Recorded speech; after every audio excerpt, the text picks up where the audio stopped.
எல்லோருக்கும் வணக்கம். இன்னைக்கு கருவாட்டு குழம்பு எப்படி செய்யலாம்னு சொல்லிட்டு பார்க்கலாம் வாங்க. அதுக்கு நான் எடுத்துக்கிட்ட காய்கறிங்க கத்திரிக்காய், முருங்கைக்காய், மாங்காய், உருளைக்கிழங்கு, முள்ளங்கி, கீரைத்தண்டு, தக்காளி, வெங்காயம் எல்லாம் கட் பண்ணி ரெடியாக இருக்குங்க. இப்போ கேஸில் சுடுதண்ணி வச்சுருவோம். 1/4 கிலோ குழம்பு மிளகாய்த்தூள், வீட்டில் அரைச்ச குழம்பு மிளகாய்த்தூள் சேர்த்துக்கங்க.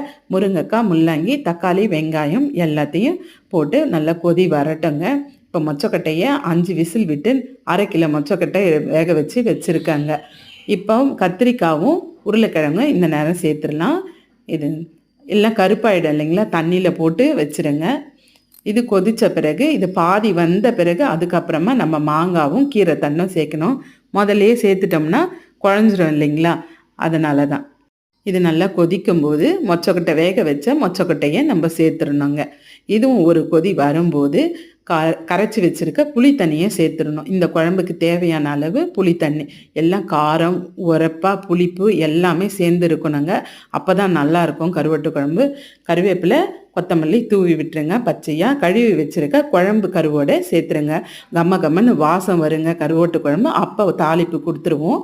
எண்ணெய் ஊற்றி கடுகு, வெங்காயம், கறிவேப்பிலை அவ்வளோதாங்க. ஒரு நல்லா செவந்த பிறகு ஒரு தாளிப்பு கொடுத்து இறக்குனா சூப்பரான கருவாட்டு குழம்பு ரெடி. என்னோட கருவாட்டு குழம்பை கேட்டு வாங்கி சாப்பிடுவாங்க. எல்லாருக்கும் பிடிக்கும். நீங்களும் ட்ரை பண்ணி பாருங்கள். உங்களுக்கு பிடிச்சிருந்தா ஒரு லைக் பண்ணுங்கள். தேங்க்யூ.